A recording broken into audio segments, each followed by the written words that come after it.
try mo maging as serious as possible. Ano po gusto niyo? Gusto na? Tayo. Money. Para candid ba? Spontaneous. Sa kanya nga, hindi nga ako... Teka, pinapakita ko lang nandito tayo. Sige. How would you describe yourself as a poet? Di ba alam? How do I describe myself as a poet? Contemporary, of course. Ayaw ko ngayon, nagsusulat ako ngayon. Bilingual. Mas bilingual. Kasi I started out writing in Filipino. I think yun yung kinaiba ko sa karamihan ng nagsusulat ngayon. In English. Basically, karamihan nagsusulat in English. Hindi man ako sulat sa Tagalog. Hirap. Ako nagsimula ako Tagalog. Whatever I say kasi maangas eh. So yun, let's leave it at that. Pero masculine. Ganun. Parang hyperactive. Yun yung mga hindi maangas na salita. Hyperactive in terms of maraming, lalo na yung sa age natin, tsaka generations past. Naging focus kasi sa Filipino poetry, in English in particular, yung tipid sa salita, yung economy.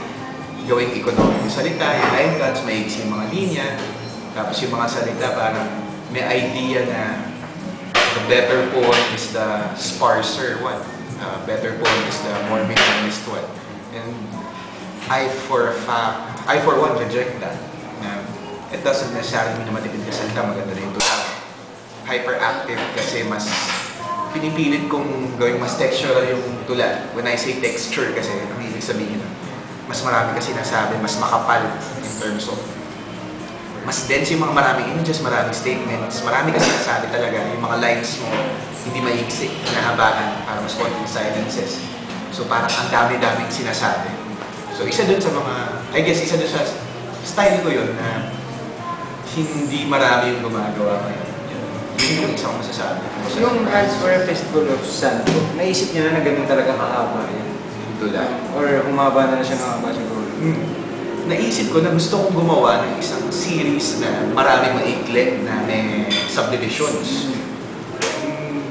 Naturally, hanggat hindi pa siya tapos sa isip ko, hanggat hindi pa may closure nito lang, hindi ko siya matitigilan.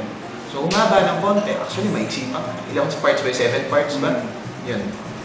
Maiksi pa kaya, pero kung tinatanong mo kung gusto kong pahabain intentionally, hindi naman, pero hindi ko rin ginusto na maikli. Hindi ko rin parang ano to mga tricks of the trade yan. Pag nagsasubmit ko sa mga contest, kailangan mo ipakita rin sa mga judges na medyo pinaghirapan yung ginawa. So, yung buong collection was 12 poems. I thought of putting 1 or 2 na mukhang matagal talagang isinulat. At totoo naman, matagal isinulat yung mismong ano ba tiyatan mo? Hands for Festival of Science? Yung buong collection, yun tula lang na may... Yun talaga. Mahaba talaga. Ano siya eh? Ang pala ka-submission kasi, 10 to 15 poems. Yun yung hindi pwede isa. Kailangan 10 to 15. Collection yung pinabasa mo, hindi nag-iisang tula. Hindi isang poem. Hindi. Although, marami nagpapasa ng 10 lang. Ayoko naman ng ganun. Kasi nga mukhang, magde-deadline na. Ipunin ko na lahat ng tula. Oo. So, pinasobrahan ko. 12 yata siya. I'm not sure. Sinadya siya. Mahal. Diba?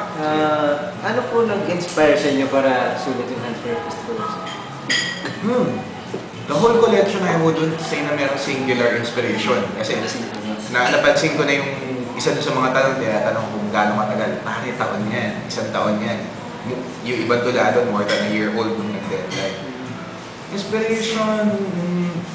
Walang singular, pero I guess yung language, isa dun sa mga dilemmas, nabanggit ko na bilingual writer ako.